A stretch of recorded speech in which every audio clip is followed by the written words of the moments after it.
Aujourd'hui, je vais vous parler des obligations internationales du Canada et de la diversité provinciale des émissions de gaz à effet de serre, un terreau fertile pour un contentieux judiciaire protéiforme. Donc, pour commencer, je vais faire un bref portrait des émissions de gaz à effet de serre au Canada.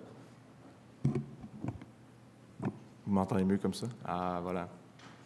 Je vais faire un bref, c'est ça que je disais. Donc, je vais faire un bref portrait des émissions de gaz à effet de serre au Canada. Je vais donc parler ensuite de l'accord de Paris et des CDN, donc des contributions déterminées au niveau national qui est prévu dans le dispositif de l'accord de Paris. Je vais ensuite parler du cadre pan-canadien sur la croissance propre et les changements climatiques. Et je vais ensuite parler brièvement des différents débats constitutionnels qui ont lieu au Canada en matière d'énergie et de changement climatique. Donc, on a ici un peu les émissions mondiales et on voit donc la proportion que le Canada occupe dans ce portrait des émissions mondiales. Il faut dire que le Canada contribue pour 1,6 % de ces émissions et on se situe au 10e rang. Donc, il y a évidemment les gros joueurs qu'on connaît, la Chine, les États-Unis, l'Inde, mais le Canada, bon, comme je l'ai dit, se situe au 10e rang à ce niveau-là. En 2016, on a émis 704 mégatonnes d'équivalent CO2. Et pour qu'on comprenne ce chiffre, on peut dire qu'une mégatonne, c'est 1 million de tonnes. Donc, c'est environ ce qui est produit par 250 000 voitures annuellement. Les sables bitumineux contribuaient pour environ 10 % de ces 704 mégatonnes. Et une autre statistique qui est intéressante, c'est que 81 % des 704 mégatonnes étaient attribuables au secteur de l'énergie. Donc, effectivement, le Canada a seulement 0,5 % de la population mondiale, contribue pour 1,6 % des émissions, mais où on devient un joueur particulièrement important, c'est au niveau de nos émissions par habitant. En 2016, on avait 19,4 tonnes par habitant et parmi les pays de l'OCDE, il y a seulement l'Australie et les États-Unis qui émettent plus d'émissions par habitant. Au-delà des émissions par habitant, ce qui est important de dire aussi, c'est la diversité des émissions selon les provinces. Donc, on voit ici dans le diagramme que, essentiellement, c'est l'Ontario et l'Alberta qui contribuent le plus, mais où on voit, durant la décennie 2005-2015, les provinces des prairies, donc l'Alberta, la Saskatchewan et le Manitoba, ont augmenté leurs émissions, alors que les autres provinces ont réussi à le diminuer. Et on peut expliquer cette diversité du profil d'émissions par province pour plusieurs raisons. Évidemment, il y a les facteurs démographiques, les facteurs géographiques, les facteurs économiques. Donc, on sait en Ontario, au Québec, notre économie repose essentiellement sur les services, alors qu'en Alberta ou en Saskatchewan, c'est les économies qui sont soutenues par l'extraction des ressources. Ça, c'est un portrait très bref de pourquoi, évidemment, on a un profil d'émissions différent par province et quels sont les secteurs les plus émetteurs. Maintenant qu'on a compris ça, je vais passer le Canada sur la scène internationale du climat. Encore une fois, un résumé très rapide. On sait la Convention-cadre des Nations unies sur les changements climatiques, la CNUC, a vu le jour en 1992. Il y a ensuite il y a 3 traités internationaux qui ont eu lieu, la Convention-cadre, le protocole de Kyoto et l'accord de Paris. Donc, au niveau des obligations internationales dans ces traités internationaux, on peut parler d'abord de la CNUC. La CNUC prévoit certaines dispositions pour ce qui est des mesures d'atténuation, des mesures d'adaptation, des mesures de transfert de technologie, mais ce sont principalement des obligations procédurales qui sont prévues dans la CNUC, des obligations en matière de communication d'informations. Donc, le Canada, à chaque année, doit déposer son rapport d'inventaire national avant le 15 avril et on le fait pour l'année 2018. En fait, cette année, on l'a fait pour l'inventaire de 2016. Et c'est comme ça chaque année. Il y a également d'autres rapports qui doivent être transmis. C'est la communication nationale et le rapport biennal. cette année, le Canada a remis sa 7e communication nationale à laquelle était annexé le 3e rapport biennal. C'est des documents qui font plus de 300 pages, donc c'est assez complet. Et on reprend essentiellement les mesures et les émissions et le portrait la projection des émissions dans le futur. Maintenant, avant que je parle de l'accord de Paris, je vais dire quelques mots sur le protocole de Kyoto. C'était le 2e traité international dans le cadre du régime climatique international. On prévoyait pour la première fois des engagements individuels chiffrés. Étant donné le succès qu'on a connu en 2015, on a eu l'accord de Paris qui adopte une méthode assez différente, donc une méthode ascendante où chaque pays, pour pouvoir ratifier, donc c'est une condition à la ratification de l'accord de Paris, on doit déposer sa contribution déterminée au niveau national, que je vais nommer CDN par souci d'être plus efficace. Donc, on a un objectif collectif d'être bien en dessous du 2 degrés Celsius de réchauffement à la fin du siècle. Et pour atteindre cet objectif collectif, on s'est dit que chaque pays devait déposer sa CDN. Ce qui est important de dire, c'est que le Canada a pris le même objectif que le gouvernement précédent, le gouvernement conservateur de Stephen Harper. On a dit qu'en 2030, on allait émettre 30 on avait atteint une réduction de 30 par rapport aux émissions pour l'année 2005, ce qui équivaut à émettre 524 millions de tonnes en 2030, soit une réduction de 223 mégatonnes avec l'année de référence qui est celle de 2005. On a également pris un important soutien financier au Fonds vert pour le climat qui est de 2,65 milliards de dollars. Et ce qu'il faut comprendre au niveau des obligations internationales dans l'accord de Paris, c'est que la première des choses, il faut se demander quel est le statut juridique, quels sont les effets juridiques qui sont liés avec cette CDN-là.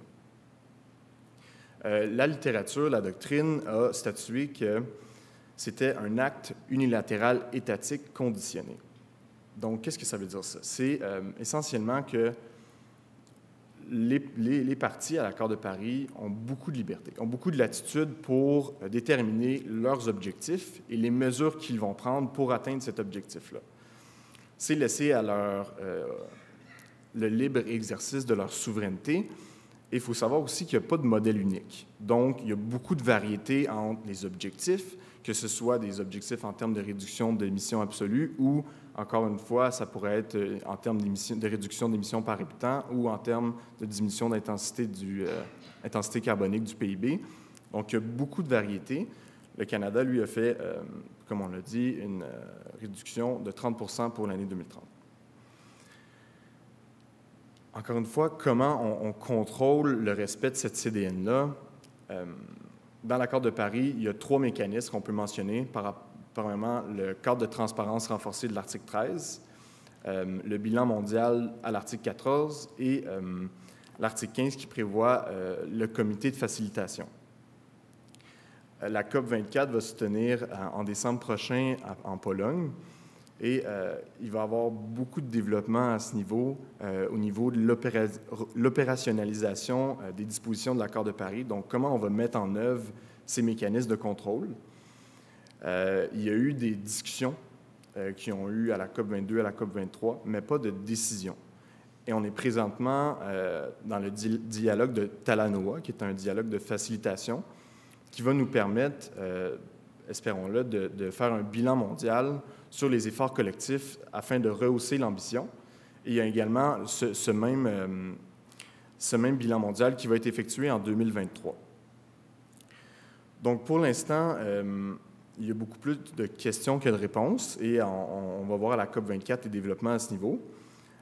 Mais ce qu'il faut dire, c'est que le cadre de transparence est important. C'est un des socles de l'accord de Paris parce que c'est ce qui permet aux parties de développer une confiance mutuelle.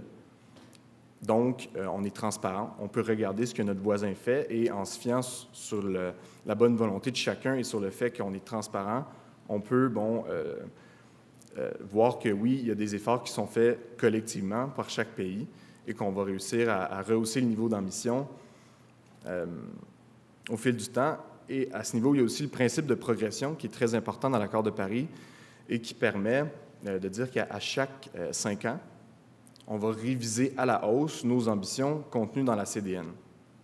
Donc, on va faire ce processus en 2020, en 2025 encore une fois, et on se dit qu'avec ce principe de progression, c'est ce qui va nous permettre de combler l'écart entre l'objectif ambitieux de ne pas dépasser un réchauffement de 2 degrés et l'objectif qu'on a en ce moment, qu'au niveau collectif, si on fait un cumul des différentes CDN, on se dirige vers un scénario d'un réchauffement de plus de 3 degrés. Donc, encore beaucoup d'incertitudes à ce niveau. Ce qu'on peut dire dans les objectifs climatiques que le Canada s'est fixés, c'est qu'on a eu de la difficulté à les atteindre. On voit ici un diagramme qui représente bien cet énoncé. Et donc, avec la CDN, le gouvernement canadien a décidé...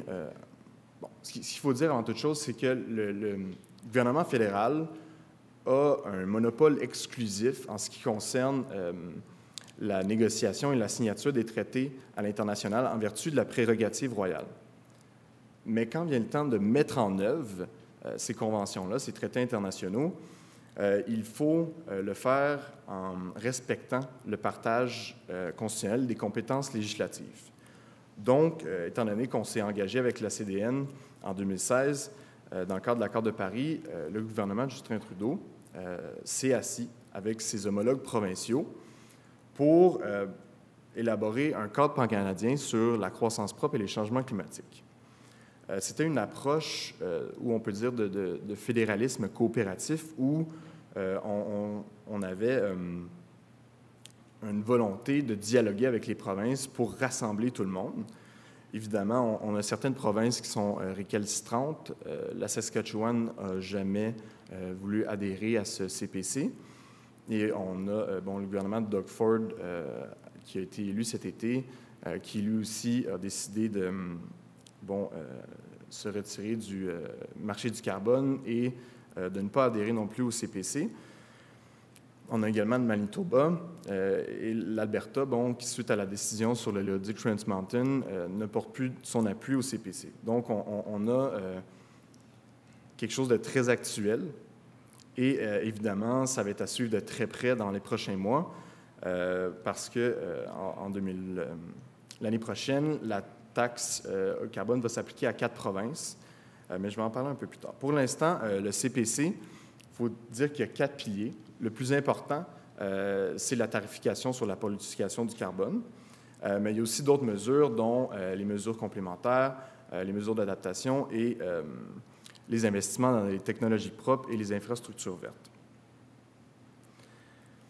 Donc, tout ça m'amène à parler des différents débats constitutionnels et je ne sais pas trop combien de temps il me reste, mais je vais essayer d'être assez succinct à ce niveau. On prend les engagements sur la scène internationale du climat, que ce soit avec la Convention cadre, le protocole de Kyoto ou l'accord de Paris. Mais évidemment, il va découler beaucoup de débats constitutionnels à ce niveau. Et je crois que ma collègue, la professeure Nathalie Chélifour, va en parler longuement, donc je vais passer assez brièvement, mais ce qu'il faut comprendre, c'est que les provinces et le fédéral ont des compétences sur lesquelles ils peuvent se reposer pour prendre des mesures en matière d'environnement. Donc, c'est une compétence partagée et ça nous amène à la dénonciation du protocole de Kyoto parce que, comme on le sait, en 2011, une décision qui est prise en 2012, le Canada, le gouvernement fédéral, s'est retiré du protocole de Kyoto. Entre-temps, en 2007, le gouvernement fédéral avait adopté la loi sur la mise en œuvre du protocole de Kyoto. Et le professeur Daniel Turp, de droit international de l'Université de Montréal, a décidé de contester cette décision-là en déposant une demande de contrôle judiciaire auprès de la Cour fédérale. Et il disait essentiellement qu'on ne respectait pas les différents articles de la loi sur la mise en œuvre du protocole de Kyoto. Il se reposait sur 3 principes constitutionnels, qui étaient la primauté du droit, la séparation des pouvoirs et le principe démocratique. C'est un recours qui n'a pas été accepté et que le juge a décidé en fait qu'il n'y avait aucune disposition dans la loi sur la mise en œuvre du protocole de Kyoto qui restreignait, qui limitait l'exercice par le gouvernement fédéral de sa prérogative royale qui consiste à négocier, à signer et à pouvoir se retirer également des traités internationaux. Et l'organe judiciaire n'a pas voulu s'interposer dans la libre exercice du pouvoir exécutif par le gouvernement fédéral. Donc ça, c'est la dénonciation du protocole de Kyoto. Un autre débat constitutionnel qui va être à suivre, c'est au niveau de la taxation du carbone. Donc, je ne veux pas nécessairement voler le punch de celle qui va me suivre, mais on peut croire, selon les analyses, que le gouvernement fédéral va avoir une assise constitutionnelle solide et je crois que celle qui va me suivre va me l'expliquer, mais c'est essentiellement la compétence en matière criminelle qui est prévue à l'article 91 de la loi constitutionnelle de 1867. Évidemment, il y a certains recours qui ont lieu, entre autres devant la Cour d'appel de l'Ontario avec le gouvernement de Doug Ford, et il y a 4 provinces qui vont se voir imposer cette taxe carbone en 2019. Et on a vu l'annonce cette semaine, ce sera la Saskatchewan, le Manitoba, le Nouveau-Brunswick et l'Ontario. Et il faut savoir que la taxation sur le carbone, ça n'amène pas seulement des enjeux au niveau constitutionnel, mais également au niveau de l'équité interprovinciale, au niveau de la répartition du fardeau entre les provinces. Et ça, j'ai évidemment pas le temps d'élaborer, mais ce qu'il faut comprendre, c'est qu'il y a 2 systèmes. Donc, un système de tarification sur le carbone et un système de marché du carbone. Et que la façon que le gouvernement fédéral, avec son filet de sécurité, il compte imposer aux provinces qui n'ont pas de prix sur le carbone, il va y avoir certaines problématiques au niveau de l'équité entre les 2 systèmes. Et ici, on a un tableau où, justement, on voit que le Québec, et c'est peut-être pas actuel parce que l'Ontario n'a plus de système de plafonnement, mais on voit que le Québec, la façon que le prix sur le carbone va progresser à travers le temps, ce sera moins contraignant que d'autres provinces qui vont avoir émis une taxe. Donc, ce n'est pas seulement des débats, des enjeux constitutionnels. Je vais essayer de faire rapidement parce que j'ai l'impression que... OK. Bon, je peux quand même dire quelques mots à ce sujet-là. On a donc des décisions administratives qui ont été prises par l'Office national de l'énergie et le Bureau du premier ministre pour l'expansion du réseau de pipelines au pays. Et c'est quoi le lien à faire avec les obligations internationales du Canada? Évidemment, c'est qu'il faut savoir que dans l'accord de Paris, on ne mentionne pas une seule fois, que ce soit le mot énergie, que ce soit le mot énergie renouvelable, on n'en fait pas mention, alors qu'on sait que c'est le cœur du problème. Donc, il faut évidemment parler, si on parle des projets d'oléoduc, il faut parler que le Canada représente les 3e réserves de pétrole prouvées dans le monde, derrière l'Arabie saoudite et le Venezuela. Et que les sables bitumineux produisent 62 % du pétrole du Canada.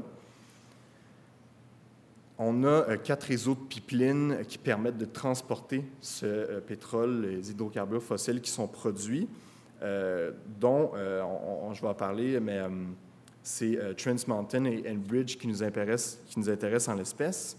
Mais on peut voir ici que c'est un réseau assez complexe.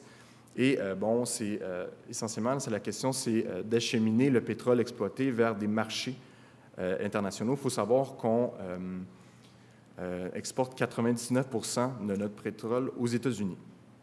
Donc, on n'a pas beaucoup de diversité à ce niveau-là et on cherche donc à atteindre les marchés internationaux, les marchés asiatiques. Et c'est la raison, entre autres, pourquoi le réseau Trans Mountain et auparavant l'oléoduc Northern Gateway était si important. Donc, Northern Gateway, on le voit ici, ça reliait Edmonton à Kitimat. Et Énergie-Est également, qui avait un peu la même ambition, mais on connaît également que c'est un pipeline dont on ne parle plus aujourd'hui, mais que le chef Andrew Scheer a annoncé récemment qu'il comptait peut-être relancer le débat à ce niveau. Dossier à suivre également. Je vais pas trop m'attarder à ça, mais évidemment, pour l'instant, comme je l'ai dit, les sables bitumineux contribuent pour 10% des émissions canadiennes.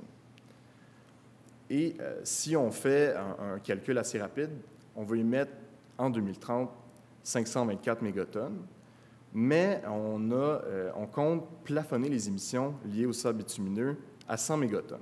Donc, on passerait d'une contribution à 10% des sables bitumineux aujourd'hui à une proportion d'un cinquième en 2030, si tout va comme prévu, si on atteint nos objectifs climatiques, mais si également on laisse augmenter les émissions liées à l'exploitation des sables bitumineux. Donc, ça l'amène différents enjeux. Mais pour l'instant, c'est cet enjeu-là du transport du pétrole qui est produit avec les sables bitumineux dont on va parler. Et les deux décisions se ressemblent à ce niveau parce que c'est la Cour d'appel fédérale qui a annulé le décret du gouverneur en conseil qui a été pris pour justement autoriser les projets de pipeline, que ce soit Northern Gateway et Trans Mountain. Sur quelle base? En fait, c'est l'obligation de consulter les communautés autochtones qui n'a pas été respectée.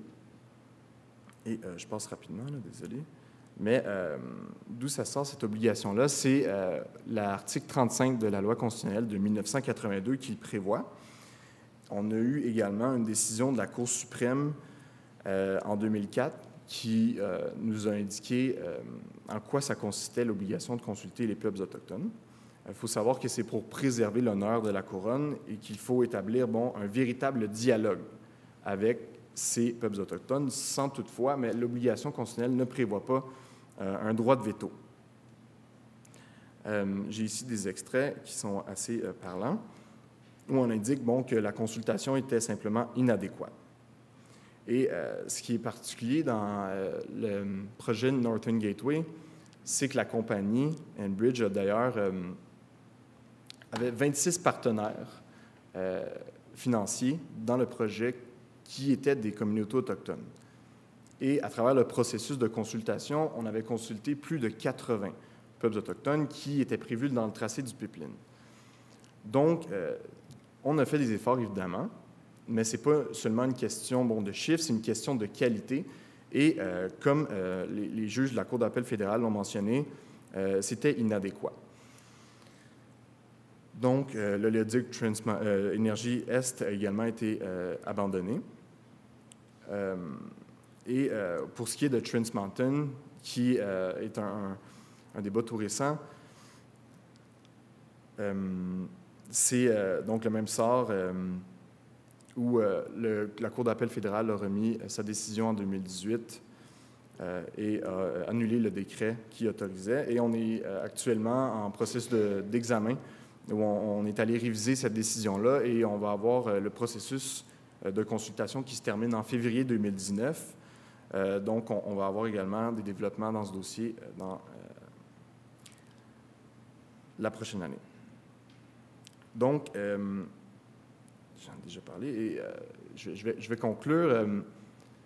Donc, on voit que c'est un portrait assez complexe, qu'on a plusieurs éléments à considérer quand on parle des obligations internationales du Canada, mais essentiellement, c'est de voir qu'il y a un manque de cohérence, il y a un manque de coordination entre les cibles fédérales, les cibles provinciales, et il y a un instrument juridique qui pourrait être novateur, dont Christophe Krolick et Raphaël Bach ont écrit un article super intéressant à ce sujet, c'est le test climat.